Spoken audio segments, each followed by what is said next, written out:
What's up, guys? Welcome to the podcast. This is obviously episode 1 of an hour of random thought. Me, your host, Niall Kenfick, and co-host Amy Reilly. So just obviously because first episode, kind of just explain what the name actually means. Basically, it's pretty straightforward. Anything goes. We want it to be not raw in the sense of like, upsetting content or anything like that, just more sense of raw, and we'll cover any topic, whether it's like mental health, obviously, life stories where kind of people can have some inspirational background, kind of where they got where they are now in their day, in their life, it could be bodybuilding, fitness, you name it, wherever you are, whatever your story is, if you can have the confidence to share that with us, we'd love to have you on. And just think about it this way. If that one person listens to it, that you have something in relation to you in terms of like what they might be going through, and if you could actually help them some way just through this podcast, how awesome would that be, that you know that is something that you helped with. And that's one of the main reasons, again, we kind of went with the podcast or wanted to do it. Obviously, it's just something that we want to do in terms of just a kind of goal that we could tick off, but at the same time, then it's kind of ideal that we can actually help people, hopefully, with anything that they might be going through or something that they can be related to in certain terms of, again, something that they're going through. So that's pretty much what the podcast is about. Like I said, my name is Niall Kenfick, just short and sweet. I'm co-owner of Uni40, Unique Apparel, and Coach by K. I've been in the fitness industry for now, like roughly, I'm going to just say 10 years. I'm going to keep that short and sweet about me. And my co-host then is Amy Reilly, and she'll just give you a little bit of information about her. I am a co-owner. No. No, I'm a PT here at Uni40. I've been working for the last 2 years of having no previous experience in the fitness industry, but I can tell. But Emma and Niall took me under their wing, and I can safely say that if I was to start in any other gym, I wouldn't be where I am today. So yeah, going to keep pushing forward now, and I'll eventually get to their position of being owner and shit. So with the podcast, they mentioned that this is our second time recording.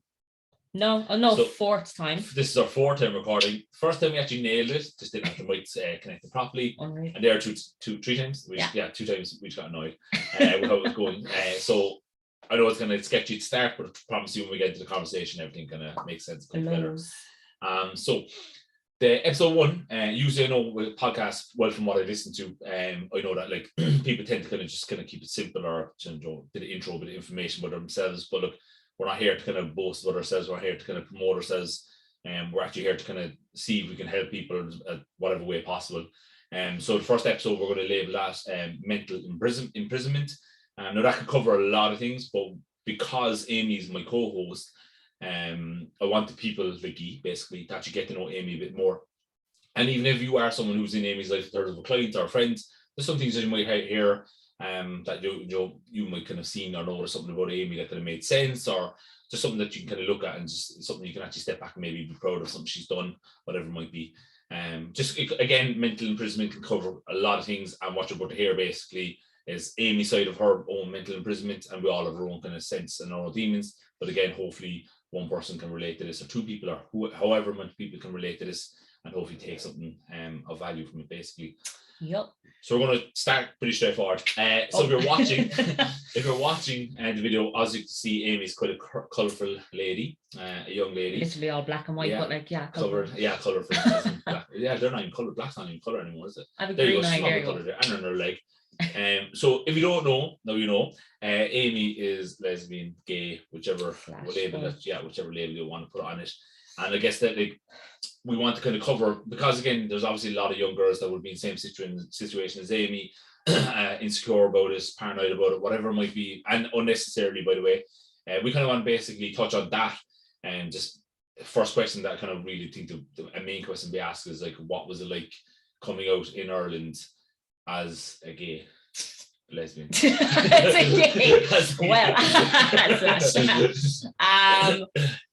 Yeah, like it's definitely easier than it was. Like I came out in 2016. It was pretty crappy year for me. I was suffering from depression. It's kind of a big year and a kind of a shitty year at the same time. Got a scholarship to America. I was playing League of Ireland standard soccer with Cork City. But yeah, I always had this thing in the back of my mind from a young age. that I couldn't accept. And thankfully, unfortunately, it kind of all came to the surface in 2016. I came out as gay to my parents in an argument, surprisingly, in heated argument. But yeah, it definitely wasn't easy. It was pretty, it was big the way it was. But then it wasn't as big. It was kind of then forgotten about. It was a big moment in my life, but yeah, everyone was like, oh, okay. Do you know the way you said there, it was a big deal then? Yeah. Now, when you look back, do you think like, fuck, that was a lot easier than I thought it was? Yeah, Do you know what I mean? and I could have done it a lot sooner, Yeah. and people would have been perfectly okay with it. Yeah. But then, I don't know, there was always comments and stuff. Again, being gay probably 10 years before that wasn't as acceptable. Comments, gay people on the TV, whatever, parents would make a comment, even friends would make a comment of a gay person walking by in the street, laugh at them and stuff. And, that was always in the back of my mind. Oh, if I was like that, if they're laughing at these people and if they're making noises at other people, what way would they look at me? And do you think there's a negativity associated or linked with being homosexual? Like, do you think, like, is it as bad as you picture in your mind?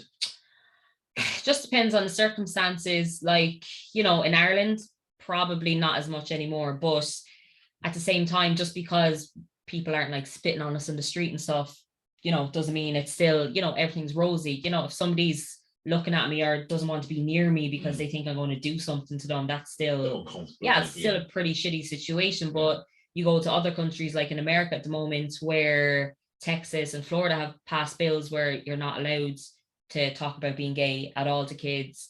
If a teacher finds out a kid is gay, they have to report to the parents by law, which then can mean kids are, could be attacked or kicked out of their homes. So, like, every country is different. You can go to the Middle East. There's 74 countries around the world where being gay is illegal. So look, Ireland, thankfully, it's not as bad as other places, but just because it's not as bad doesn't mean it's still 100%. And Joe, you mentioned Texas and Florida about that new law coming in. Mm-hmm. Even though society is catching up with being, it's okay to be gay, and it's like it's accepting of it more, just like, like we're accepting of it, kind of things like that. Do you still think that there's still that sense that it's still going backwards at the same time? Since you mentioned the whole Texas Florida kind of situation, like it's definitely going backwards. Like, again, in America, other countries, I think America is just a special case anyway, depending on whoever's in kind of power over there. But like, from my experience of being in America and living there for 3 years, everyone was accepting, even the people who were like the biggest Trump supporters, biggest Republicans, kind of probably bigot in every possible way, but were accepting of me as a person. But then they'd still vote for someone who thinks conversion therapy is fine, which is still legal in Ireland. So you just, I don't think people have their principles fully set out. I agree. And like, obviously, how old were you when you came out? I was 20. You were 20. And when you were in your early teens, obviously, you're like, if you don't know, again, Amy's a bit of a tomboy. Like, would you say in your early teens that, were you still a tomboy in your early teens? Yeah. And would you think being that tomboy kind of person, like, I hate that label, or like it is what it is, thing? Would you think being that tomboy was like a slow early transition into figuring out your homosexual? Yeah, because like we always like using that as almost like a shield instead of admitting it. Yeah. Or you probably had in the back of your mind, but instead of kind of admitting it yourself, do you think that was there? Do you put that in place as an image? I don't know, because I'd be then on the opposite kind of end of the spectrum, where I'm like, the way you dress doesn't indicate, like, you'll have like straight women that would dress similar to me and they're straight, like, it has nothing to do with their sexuality. Right. But then you can look then at the other side of the spectrum where, like, there are a lot of gay or lesbians that do dress a certain way. Masculine. So like, it's like a lot of straight men are criticized these days. For doing themselves up, clothes and wearing hair gel and eyebrows done, and they're labeled as being gay, like, where that has nothing to do with your sexual preference. But I mean, look, it probably did have something to do with it. Like, I always was into sports, soccer, mad, never had an interest in dolls and all that shit growing up. I actually remember crying on my 7th birthday when my auntie got me a Barbie set. bawled my eyes out. Didn't want it. I was like, well, what the fuck? But you think that whole image is what's wrong with society today? Then that automatically the first thing you think to see a girl play soccer, or she wears baggy jeans and a hoodie, lesbian straight away, or she's tattoos, lesbian straight away, rather than actually being like, that's just her expressing who she is. Yeah. And she's happily straight. And why do we have to label? Why do people care to label? Because like that's where like the insecurity came from me, because growing up lesbian, like I always say I'm gay. Like if somebody asks me what's my sexual orientation, I'd say gay. I hate the word lesbian. Like I don't like it, because for me, lesbian was always a bad thing. Look at that dirty lesbian over there. Look at that lesbian. She looks like a lesbian. You know, it's same as... It's like say the C word. Like it's kind of... No, it gives me the creeps. Yeah. But like, again, it's my sexual orientation. COVID, by the way. But yeah, it is. It's just... I just have a kind of deterrent with that word. But yeah, because people were like, lesbian, you know, it was a negative word before I even knew what like sexuality was, or like boys, or, you know, gave a shit about any of that stuff. I just knew being gay was a bad thing, being a lesbian was a bad thing. Don't want to be that. And I was called it because I was a tomboy growing up. And this is in like primary school, like first, second class. So what was I, 6 or 7? Yeah. And I've been called like lesbian, being bullied and stuff like that. Like, so it's... So it kind of just shows that like, that wasn't like, basically that whole tomboy character wasn't a part of your sexuality. No. So obviously when you're 6, 7, you're too young to know what your interests are. Like, you know what I mean? Like, you know, nothing like fucking... attractive male or female don't stand out because, well, obviously they're 6 and 7. It's you know what I mean? That's like, so it kind of just shows that it's a bit of like your personality anyway. Like it's my environment. Like I grew up like with my, you know, my dad, my 2 brothers were like, soccer was the way we, you know, we all kind of related to each other, like traveling around the country for Ramblers matches, co-Ramblers matches, or playing soccer and, you know, talking about soccer with my dad and stuff. That's, you know, that's what I was into. Like, since you mentioned your family, do you think, like, oh, sorry, how was it? Like, how was the response from your family? Because your parents are separated. Yeah. Did you tell them at the same time? Did you tell them individually? I know it was an argument, but who you were having an argument with, like, you know? Yeah, because at the time I was like pretty badly suffering from depression. Yeah. I was suffering from eating disorders. It's just everything was starting to spiral and unravel.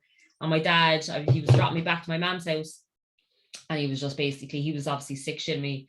I was short with people. I was just in a bad mood all the time. Typical teenager going through shit. Yeah. And I think he just turned around to me one day and he was like, what the fuck is wrong with you? Like, and it was just, I only just accepted it myself that I was gay. Okay. Literally just before so that. You knew, but you never said it. Yeah. And I was like, just accepting, okay, I'm gay. That's fine. And then it was a few days after we had that argument and I just turned around to him like bawling, crying, shouting out, I'm fucking gay, all right. And yeah. That was that. He was like, look, do you want to go and have a chat? Like, so we kind of pulled off, went down by the water, just had like a big long chat about it. He was very apologetic. Like, he was sorry that I couldn't tell him that I felt I had to keep it in. Yeah. Where after that then dropped me back to my mom's house, and her response was different, but was still accepting, but it was very different. And I kind of took it up the wrong way at the time. Hers was okay. And we're like, in her eyes, that was fine, you know, because it's like, okay, and what difference does that make? Yeah. But for me, it's like, I've been keeping this in for 20 years. It's been tormenting me. I've been imprisoned by it for 20 years. And now it's like, okay. Why isn't there a bigger deal? Yeah. Oh, do you see what's happening in EastEnders there? Like, do you know what I mean? It was just like quick change. So like at the time, I didn't take it well, but yeah, like I couldn't. And do you think at that time your mother was accepting of it?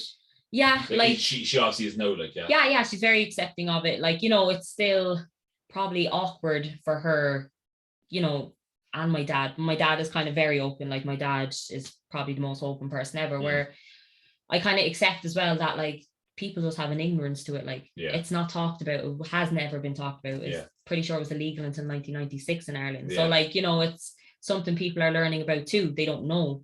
You know, I know a stigma of being gay. So imagine someone for like 40, 30 years of their whole life, all they know is negativity, you know, or like parents mourn, you know, you have a little girl and you're like, oh, you know, plan her wedding and like her husband and stuff like that. Parents probably mourn that a little bit too. Like, we won't have that, or, you know, so it's like, it's allowing your parents as well to kind of mourn who, you know, this vision they had for you. Yeah.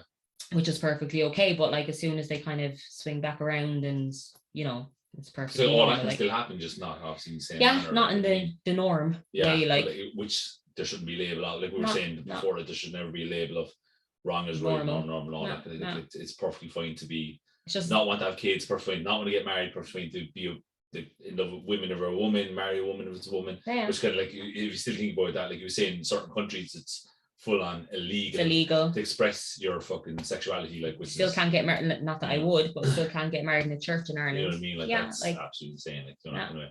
But look, the one thing I kind of have to say about you is, well, especially because we'll go on to the whole kind of January topic, and like, but just expect the fact that like you're so comfortable in yourself, but you still think that, like, obviously, you're comfortable in yourself, but you still think that there are still terms of it that you haven't either adjusted to or got comfortable with, or just 100%. Even some things you haven't even got to yet, as you know, relationship wise, being lesbian, like, you know, or okay, because we don't like that. Sorry, I just seen a butterfly fly past. I am terrified. That's another weird thing.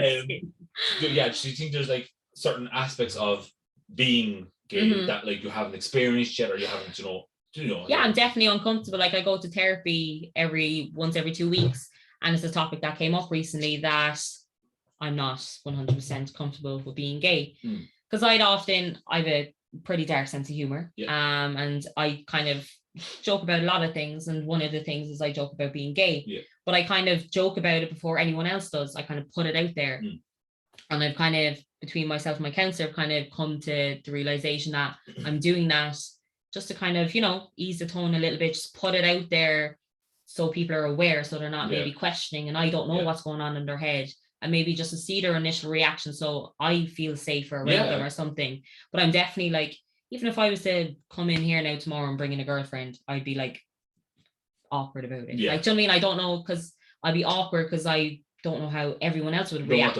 You haven't experienced the response of that yet. Like, which, with us, you'd be comfortable, but it's different. And again, I know it's different for everyone else, and like what to say, and like terms to use, and I might see two lesbians walk together. I don't judge, but I'm straight away, I noticed that they're holding hands. Because you're like, oh, that's different. Like, you don't see that every day. Like, and it's, for me, I look and I'm like, oh, that's class. Like, do you know what I mean? That they're comfortable enough, because you don't see it a lot in Ireland.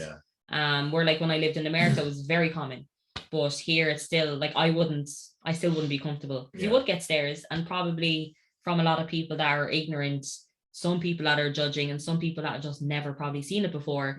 But still, it's uncomfortable when people stare at you. So I'm just thinking some of that is down to that, again, not having fully, I don't want to say adjusted to being gay, but not fully kind of like experiencing. But like, full kind of, and that's it. Like, where would you experience? Like, it was only until kind of I started playing like soccer and stuff like that, and I seen other girls, they'd be talking about their girlfriends or their wives and stuff like that, and having kids, and I'm like, oh, like, this is legit. Like, this is legit. Like, this is the thing where, like, sure, I grew up like knowing on TV what celebrities would be like. So if I think how do I know what's being gay is? It's almost like a male being gay as a male was around a lot longer. And so like, again, like the last number of years where you see kind of being a women, female, like, you like, obviously we all knew it was the thing. But just the amount, which is a good thing, because it just shows how comfortable women are in themselves, and like, even like a lot more. Like with sports, you see a lot more women's sports on TV and stuff like, and obviously there's a high kind of volume of lesbians in the soccer community and stuff like that. Compared to men's soccer, like, do you mean which we don't even know is true or not, because men are so afraid. I think there's one professional male soccer player who plays in the French league currently, at the moment, and that's absurd. Like, I think that, like, and I think there's 6. Because I know a girl that plays, and she's part of the PFA in England. And like, there's 6 currently, apparently, in the Premier and the Championship. And that's what we know of, like. And why do you think that is? Why do you think that women are more accepting of it, and I'm going to say proud of it, whereas men, like, I'm not going to say insecure, just I know they just don't want the backlash that comes with the chants, the abuse, because in the limelight, they are going to be prone to more abuse. But why do you think they just can't stand up and just say, I'm gay? I just think it's that, like, unfortunate, like, toxic masculinity that, like, other men would feel, oh my God, they're looking at me. You know how some women may feel around men, like, oh my God, like, I probably wouldn't get changed in front of a male, which is probably my, like, a bad thing for me to think that they'd be looking at me. And it's probably that insecurity for straight men that, like, oh, I'm changing or sharing a changing room here with a gay man, he's going to be looking at me, creeping at me, and he's going to do something to me. We're like, again, like it's not the case. Like, do you know what I mean? Being gay and being a predator are two separate things. But like, there's still like, again, that thing, people genuinely think that like all we're thinking about is like, oh, who can we get with? Who can we get with? Like, and what do you think that is? What do you think?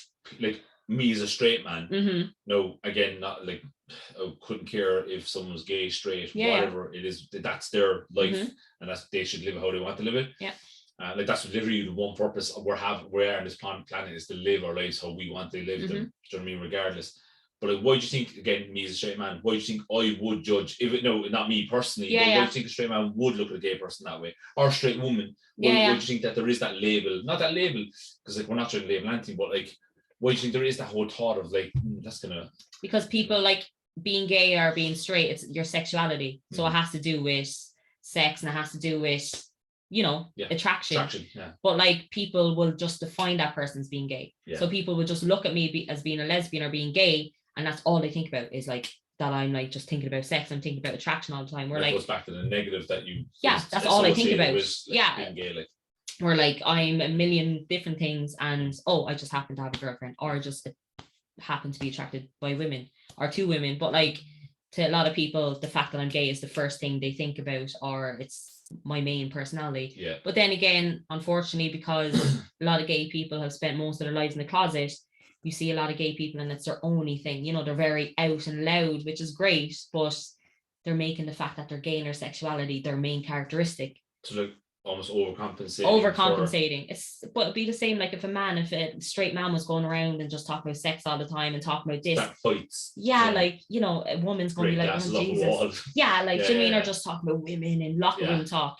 A woman be like, oh, I'm uncomfortable around him. When I mentioned a friend's name, but I remember I saying, but my friends, it's the same thing. Like, with women left, right, center, and then when we got their early 20s, sorry, just turned out that he was actually gay, compensating for it, like, not gonna way.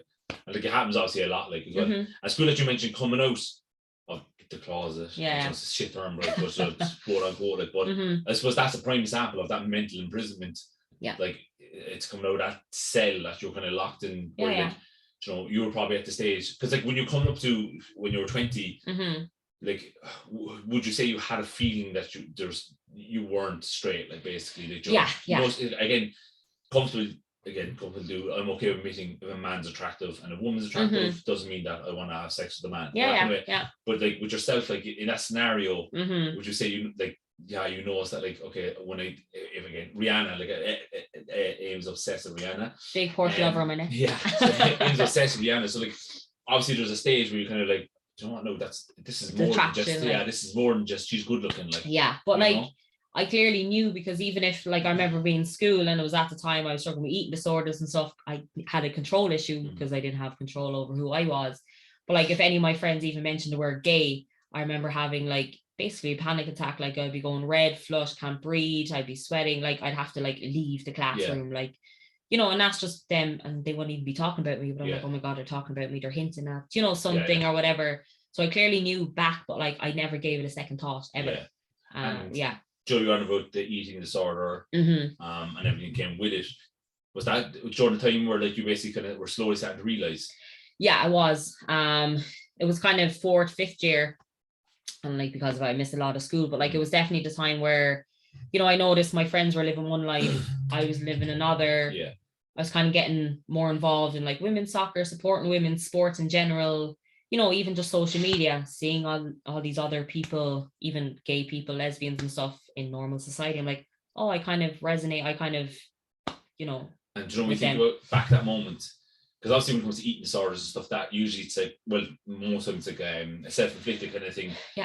Do you think that was a form of punishment for maybe battling the fact that, like, oh Christ, I actually will be lesbian? Not that it's a bad thing to be, but obviously when you're young, it's kind of almost like you tell yourself, shit, but I don't want to be. So it's not acceptable. I just want to be normal. I just want to, exactly. Just want to be, not realizing that being gay is normal. And that's it. Like, I didn't want, because I thought at the time, look, brands, people see me in a certain way, and I don't want to change that. And if I come out gay, they're going to change. Everything in my life is going to change. Nothing's ever going to be the same.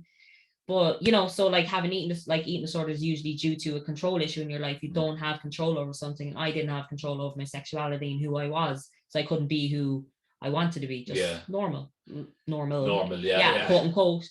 But yeah, like I just had complete control. Like, and it was, Jesus Christ, you asked me to go on 500 calories a day, and I remember you came to me like I would die, like, yeah. you know what I mean? Where I was happily eating about 500 calories or less a day for months on end. Subconsciously not knowing that, like, it was compensating for, you know, facing something that was normal. And I loved it. Like, at the time, I didn't see, like, I would do like an hour run a day on the treadmill. Like, ask me to run now and I would die after. Yeah. But like, when I was doing it robotically, I was going to the gym up in Silver Springs. I was just, I was like a robot. And I remember, like, I could see my like bones across my chest and my ribs constantly, and like my hip bones sticking out. And I was like loving it. I was like, yes, I have control. Like, it was like a power trip. Yeah. But then on the other hand, then I remember playing under 18, I think, cut match, could have been under 16 cut match against Listowel when I was playing with Glounthaune, and I remember collapsing multiple times on the pitch, like blacking out. Because like literally like just blacked out, and like my manager had to take me off. And I think that was the moment where I'm like, shit, like, I mean, this is not good. Like, so, and then then that spiraled out of control, and then had to go to counselling and stuff, and had to figure in the right direction. And you know, that transition of coming out of that, like, metaphorical cell, we'll say, like that. Do you think, because again, no, like, I still would call you, I hate the label, but I still call you a tomboy. Because obviously, like, I'm comfortable with you.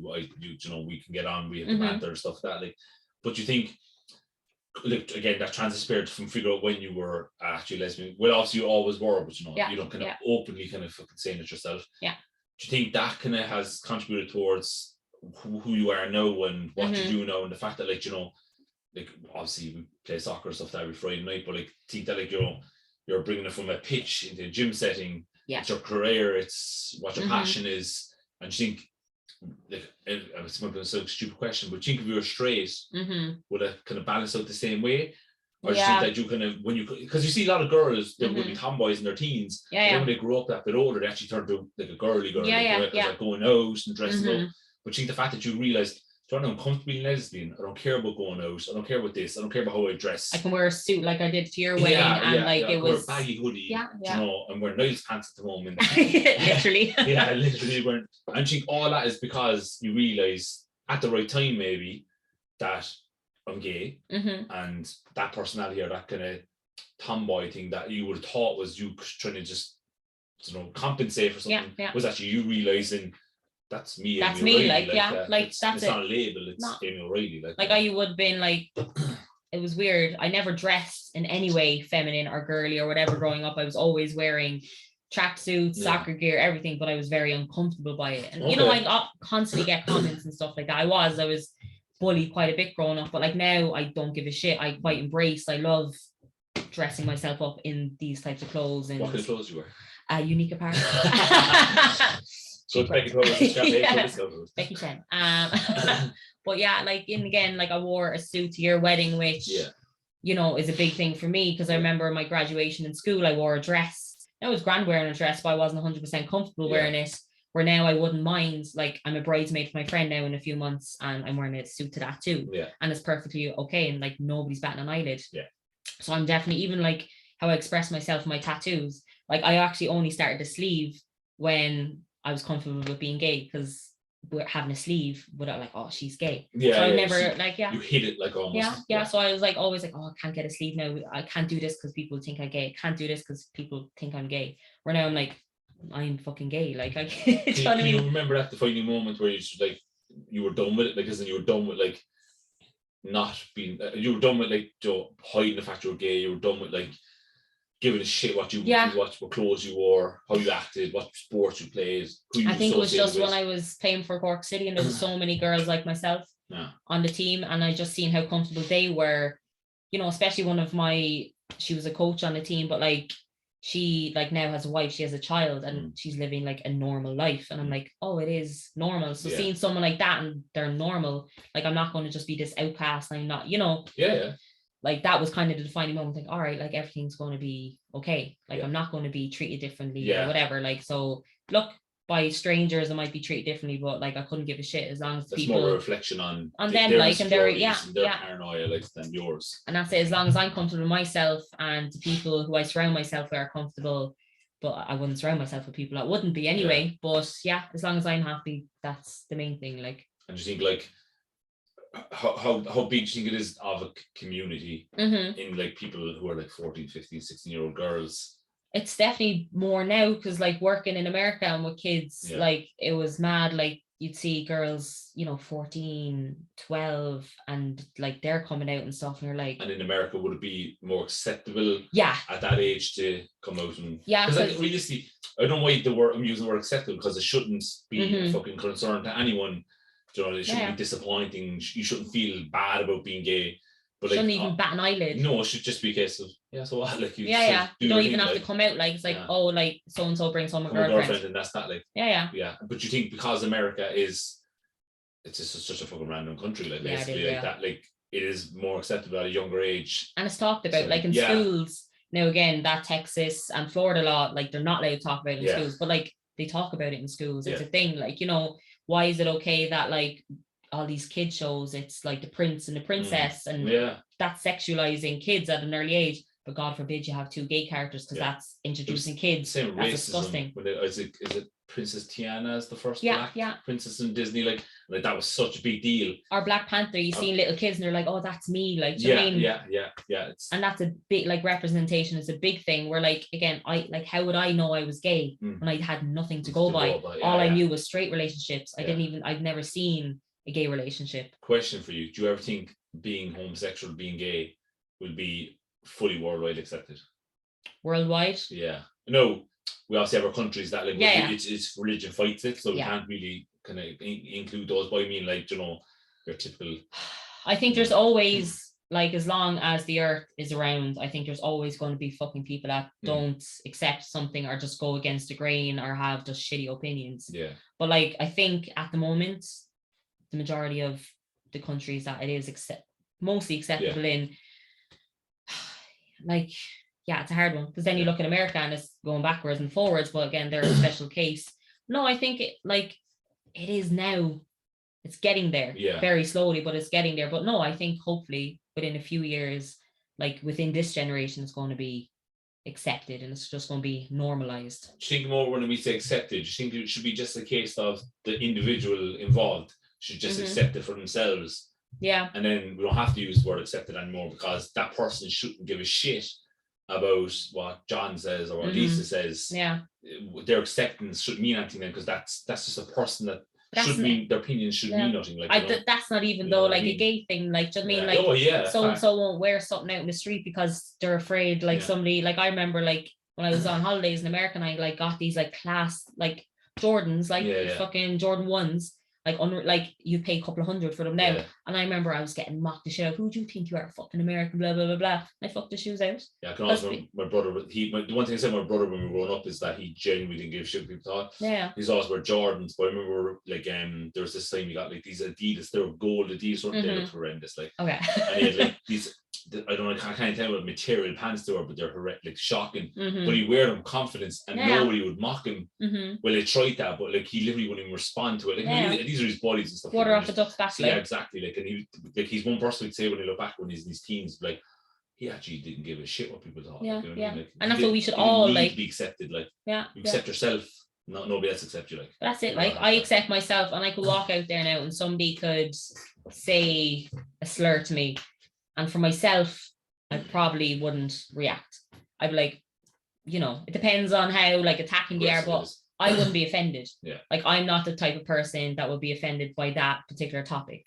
Now, there could be a different topic that somebody says something and it would rub me up the wrong way. But like on that topic, because now I'm comfortable with myself and I'm accepting of myself, I couldn't give a shit if people are, I don't know, aren't accepting of me being gay. Like, it has nothing to do with me. I think that's one thing we do going forward now is remove that whole accepting thing, because like you accept yourself for who you are. Like, it's, you don't need no one else needs to accept you. But you can wake up every morning and be like, I am myself, I'm true to myself, and the people who I've surrounded myself with are, you know, love me and accept me, and you know, they're there for me no matter what. And if people aren't accepting of you, like literally brush them out of your like I life. always say, like if someone has an opinion of you or whatever that, and it doesn't benefit you in some shape or form, then it shouldn't matter to you. Like you're not gonna. So same thing comes that kind of. Obviously coming out as gay. So we're on about again mental imprisonment. So we go on. Are we okay to talk about January? So for some of you might know, some of you might not know. We kind of just, it's not something that we like you shared publicly or anything. Like, you know, your life is your own. But obviously the whole point of this podcast is getting, if somebody can relate to it, if someone can get something from it, then look, we know we're comfortable with kind of what we've been through. We're comfortable with who we are, so we can have no issues kind of talking about ourselves like in that kind of light. So obviously in January you went through a pretty tough patch, like early to mid-January. Yeah, it was kind of early to mid-January where kind of shit hit the fan, but it was probably kind of 3 years in the making of me trying to distract myself. Obviously COVID wasn't easy for like anyone. It was pretty kind of mentally draining and hard. But kind of previous to COVID starting, I was attending counseling in the sexual violence center up in the city, as I was raped in America in 2019. And obviously that was like something that was hard for me to get over. But thankfully the center, they were like amazing. I kind of came to terms with it. I was more accepting of it. I didn't blame myself. I didn't see myself as just a worthless kind of fucking human being. An object. That's like the best. I just see myself as an object. But kind of, it was around June where like COVID hit. I was doing online kind of meetings with them, but they deemed me pretty much okay to carry on without counseling. So like it was. I'm ask you a question there. You said that. That's good. You said that. Do you know you said there that they kind of deemed that you were actually okay to not get counseling anymore? Do you think that was because obviously in the long term return out that you did need counseling still? But do you think that is something you were able to manipulate them with almost because you were able to hide your sexuality for so long from yourself? Do you think at the same time you were actually able to kind of tell subconsciously probably show them, I'm fine. Like, how many of us can sit down in front of someone again in like an interview and lie about our personalities? So same thing, like you subconsciously lied to them about who you were. I definitely did, and I probably lied to myself that I was okay. A bit more important to yourself. Like, I definitely did. You know, I was grand, I want to get over this now and I just want to leave it behind and just park it. We're like, that's something that you'll never park, and it's just kind of something that it's an ongoing thing and it's always going to be part of my life, but it's just dealing with it. But like I think I did it the wrong way. I was like, oh yeah, that's done, just park that now, over. But and then it was thankfully I think it was around June, so I was coming out of lockdown, starting PT with yourselves. Then I was, hired here, so I was like busy, didn't have a second to think about it. Your mind didn't get a chance to, and then obviously then that big lockdown happened at the start of 2021, but I was coming in here, teaching Zoom classes, training. I was in prep for photo shoots. You're progressing as a person. I was progressing as a person. I was learning more as a PT, but it was kind of after the photo shoot down when things started to kind of quiet down. I had more time to think about think about things, and kind of just shit hit the fan. But again, I just tried to play it off as best as I could. Probably you could tell there was something wrong with me leading up to Christmas and after that, but I tried to keep it under wraps. But when I'm not walking around laughing to myself and shit like that and being goofy, like it's obvious. So I just tried my best to kind of carry on and move on, even though I knew shit was going to hit the fan. But because I've been through so much shit in the past, I was like, oh, I've done that before, I can just soldier on here it's now. Same thing over again. So it's just soldier on, get over myself. I've been through it before. But it's kind of just after Christmas, January was definitely the worst I ever felt. It was just just couldn't get out of bed for days on ends, didn't want to be here, was trying to figure out ways to like commit suicide, just didn't. It was just kind of finished really with everything. Negative. Negative. Could not possibly see anything in the future. It was not self-destruction kind of almost. And it was like, it's what I tried to tell people. I had no control over it. People think, oh, you're depressed, just think positive. It's like I had that easy, like I had literally no control over it. And I look back and I'm like, that's mad. Like I couldn't see a future at all. Like it was just never going to happen. I was just kind of waiting out my time until I was picked up the courage to do something. But thankfully, you two sat me down and had a few words with me, and I actually opened up and talked, which is the most important thing, because I spent months not talking and keeping it all inside. Years basically. Just sat down, talked, started counseling, got myself into the doctor, started medication, and I'm here now chilling. Chilling. Pretty happy. Probably the best like I've ever seen in my life. And like one thing then we can both agree on, and both Mhm. like we 100% agree on anyway, is that like if you are someone who is suffering from something small to something big, and you're kind of like holding in deep inside, because both of us having come from you know, being depressed, suffering kind of certain assaults and stuff, that growing up and shit like that. Both of us can definitely say that like when you talk about it, it like regardless of what you might think, there's always going to be someone out there who's going to listen. Yeah. Even if you don't know us and you're listening to this, even if you message us and you want to talk about it, because like I lost one or two friends to suicide. Yeah. And like again, I don't know why I lost them. I don't know why they committed suicide. I don't know what the outcome or why they kind of felt that was the only outcome for them. And like I know I'm thinking to myself, but like over the last couple months, I'm thinking to myself, you know, it's just like I didn't see one of them for about 2 years, for example. It's like if I could text them one day, would have made a difference. So like the last thing you want to do is kind of pass that kind of pain onto your friends and family. So if you are experiencing any pain or any suffering and you're afraid to talk about it, the first thing you need to do is talk about it. Because people will always listen. Yeah, no one's going to Always judge you. Like no Yeah. one's going to judge you, and if they do, then that person just doesn't need to be in your life. Plain and simple. No, because even when I for my birthday in 2020, I did a fundraiser for the Sexual Violence Centre, and I kind of wanted to raise as much money as I could, and I basically told my story. And the amount of people, because it happened when I was in America, and the amount, like, I again moved on. I went back to work that day, carried on as normal. Literally, people wouldn't have known at all. Yeah, like people wouldn't have known other than my boss, my friends, and the people around me.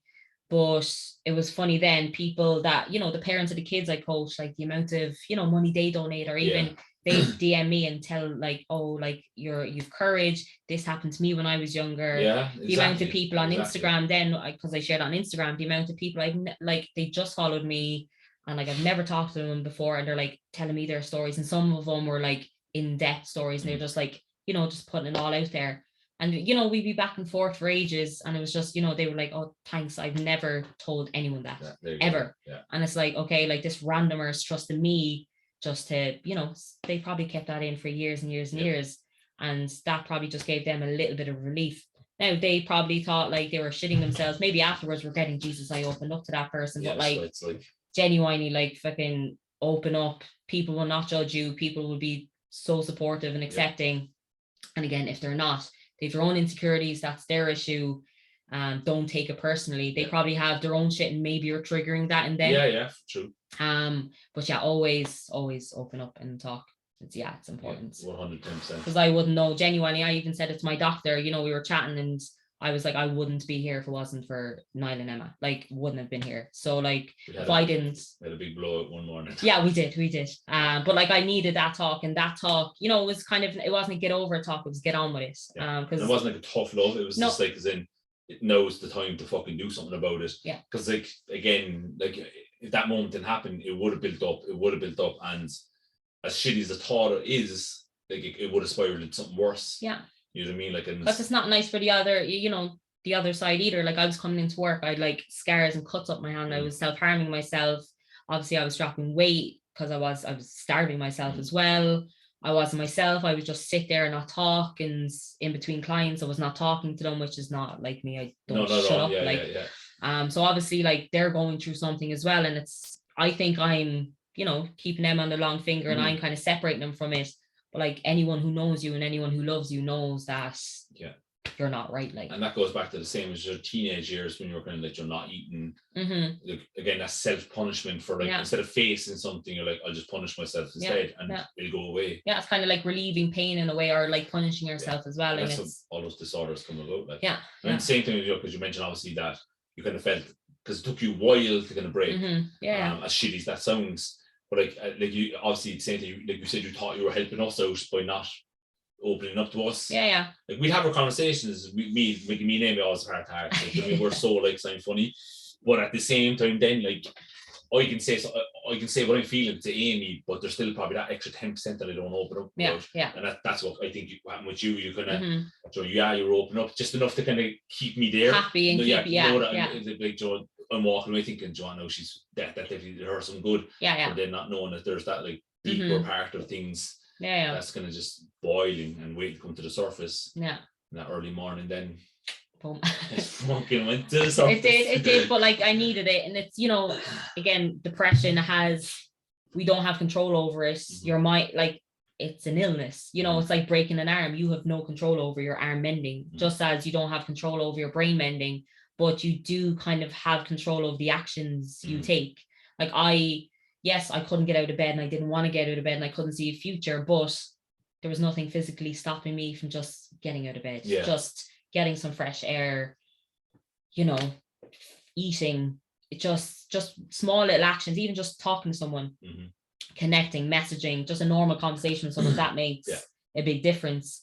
So like that kind of, as Emma said to me that morning, it's not get over it, it's get on with it. And that kind of, I was like, all right. Or even 2V kind of, because they're obviously people I look up to like massively, and hearing that like, oh, even though you're like madly successful, like just unreal fucking human beings, but you've been through your shit, it's like, oh, like I'll be okay eventually in the future. It's not, Jesus, I'm going through this now and that's over for me now. Like this is the last, can't go through this anymore. It's like, all right, look, like life is always going to have fucking bumps and there's inevitably going to be another one sometime in the future, but it's like, it's all right, like, I'll get through that one too. Like, you've done. And just to be gay, there's that defining moment where you're like, I'm sorted.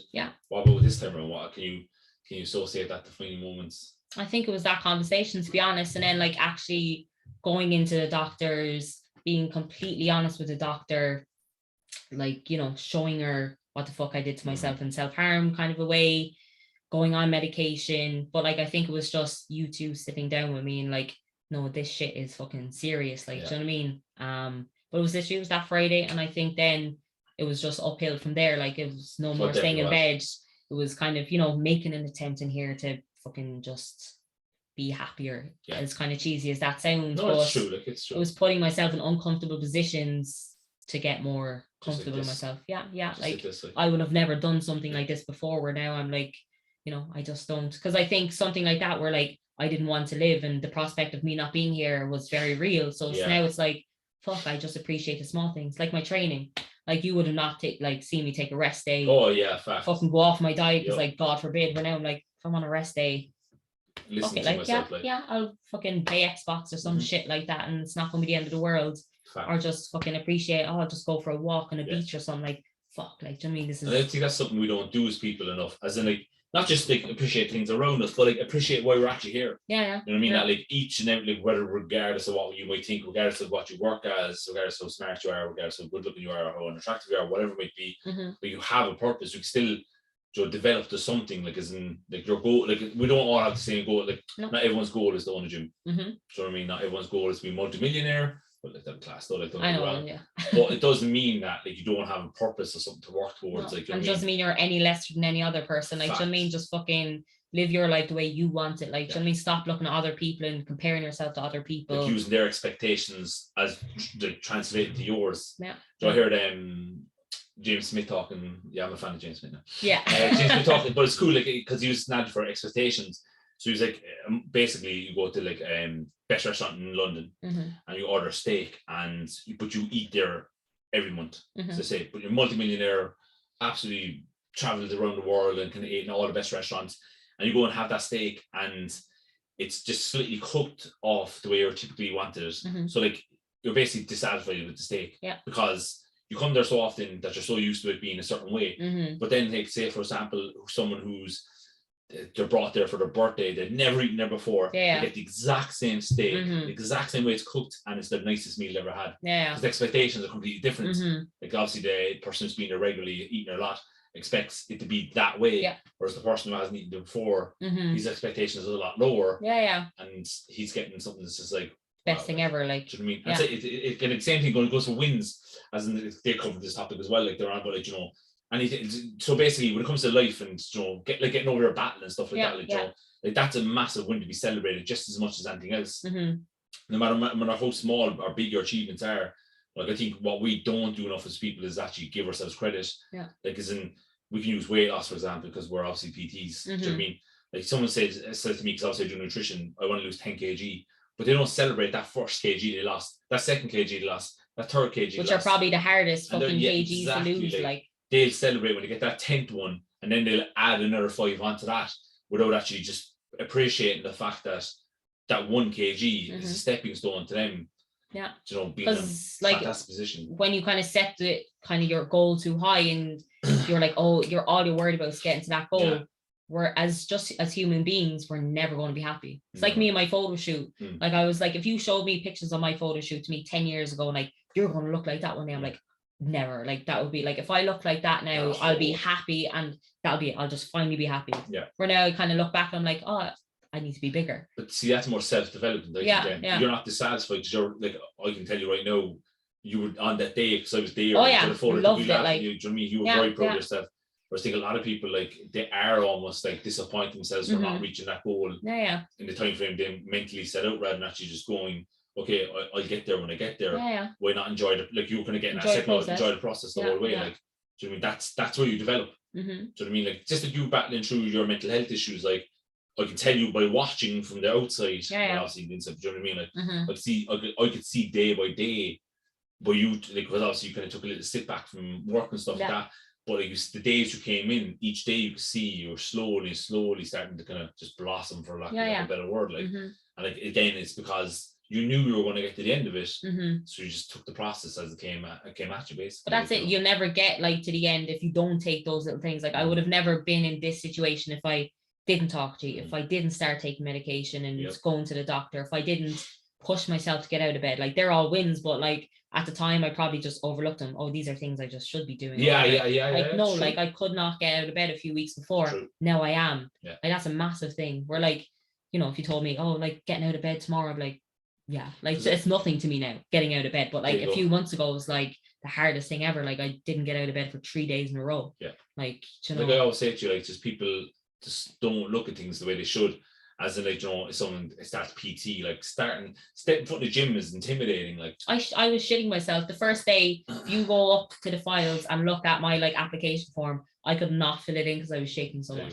I was shitting myself. Like, my hands were literally like shaking. that. Yeah. And like, I was trying to talk to you and like just like carry, like, so I'd have longer to fucking write, like, because I couldn't. I was shitting myself. For now, like, you know, I'm a PT here. Like, do you know what I mean? That's how far I've come. Like, you're giving people the confidence to come in here. Like, I mean, like, how cool is that to say? Like, again, I know the fitness industry is kind of polluted with, how cool is to say that you're like a genuine person, that like, Joe, you didn't skip a beat, like, you didn't skip the whole process of, like, Joe, paying your dues, as we kind of say. Like, you know, same myself and Emma, like, we started in, Joe, terrible paying PT jobs, working ridiculous hours, just to kind of develop ourselves to get to where we are today. Like, and I'll never replace that whole journey, because I wouldn't have the understanding and the drive to get to here. Or just more so the appreciation what ye do now, working in our place, like, you know, with us, like, you know, kind of way. And like, know that, like, we never say like ye work for us or anything like that. It's because, like, without you and Camille, we wouldn't be Uniforty. Like, I mean, Uniforty is a group, not a. I don't have to pretend not to cry now, like I was when he said that last week. Sure, the corner, like, oh my god.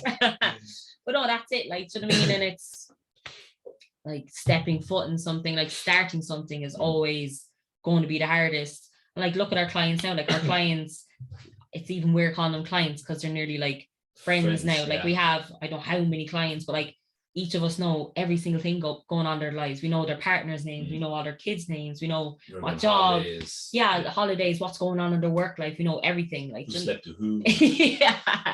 But like, that's it. We know everything. And it's because like we have a friendly family type relationship in here. Like, there's no egos. There's none of that shit, because our clients know, and like, they always compliment us on it. We're just normal fucking people. We've been through, we've had the same struggles that they've been through. We've struggled with our weight. We were ones that, like, clients coming in the door, you know, so it's like, we're all on level, we're all battling something, we're all going through the exact same thing. As much as we're all individuals, we all kind of go through the same shit. And it's just talking about that, and just, I think that's what would be cool with this podcast, because we could share, like I'm gonna speak on behalf of myself. I don't share on social media a lot of stuff that like has happened to me, like 2015 having heart and lung failure, and it was like, oh, you have an easy life because that's your job, is to train. Like, I couldn't train for a year and a half. I went up like 110 kg, eating crap, told I never work again, told I never drive again, told I wouldn't be able to train again, that I'd literally be on heart mass, or what's it called, defibrillator. Yeah. No, what they're called? No. They kind of see. Oh, yeah. The breathing apparatus. Yes. Yeah, breathing assist. There you go. So on that for the majority of my life, and it's like now to be where I am today, and so like hopefully we can share more things like that, and hopefully our guests can share more things like that as well, because again that's the whole point of the podcast. Obviously listening to this, and hopefully it didn't bore you too much. Hopefully, like listening to this, you can just value that like this is what it's going to be about. It's just hopefully we give somebody information to help someone. And we kind of wanted to add then a question, because we're obviously getting close to the time. This one flowed nice. This is nice. Really good here. Really good. Obviously, most podcasts kind of have something that kind of makes them, you know, like a finishing topic or something relatable or something just kind of that someone else can take from, like motivated from almost, I suppose. So we kind of had a question that we want to ask every guest at the end of the podcast, and obviously seeing as the awesome Amy is my first guest. The question we're going to ask, so Amy will ask next time, not me. The question we're going to ask is, for you, what do you deem as success for yourself? Success. So I'll know I'll be successful when I am content in everything I do. Boom. Like I have it already in my job. Not fully content because, as you know, I'm a perfectionist and I always want the best out of myself. So I'm always going to be chasing more and more and more. But it's that stage where I'm content with who I am. I'm content with my life, outside of work, inside of work, content with what I have in possession-wise, family-wise, friend-wise, just content. Not kind of envious of other people or wishing I had more and, you know, expecting too much of myself. Just being content in what I have and just being happy and chilling. I hope we hear answers. Mega rich. I hope we hear answers like that now a lot more as well. You know. So I suppose that's everything in terms of podcast. Obviously, it's episode 1. We appreciate you listening. And again, obviously, look, if you kind of felt anything from this, as you took anything from this, please obviously just if it's on YouTube, comment. If it's wherever, just give us some bit of feedback. Just gonna look, hopefully again someone was able to kind of take something from this. Again, that's the whole goal. I know we're repeating it, but just want people to know that is the whole goal behind this. So obviously I'm your host, Niall Kenfick, and I'm your co-host, Amy Reilly. And then finally, we kind of want to have a sign off. So is that what you call it? Yeah, a kind of finishing note. So basically, no, I don't know if this suits the podcast. We're just going to go with the flow. It sounds cool though. Yeah, since it is what it is, and it's our podcast, so we don't like it, don't care. Genuinely don't care. Because somebody will like it, some will appreciate it. So no matter what your goals are, you should want them for the fucking start that again.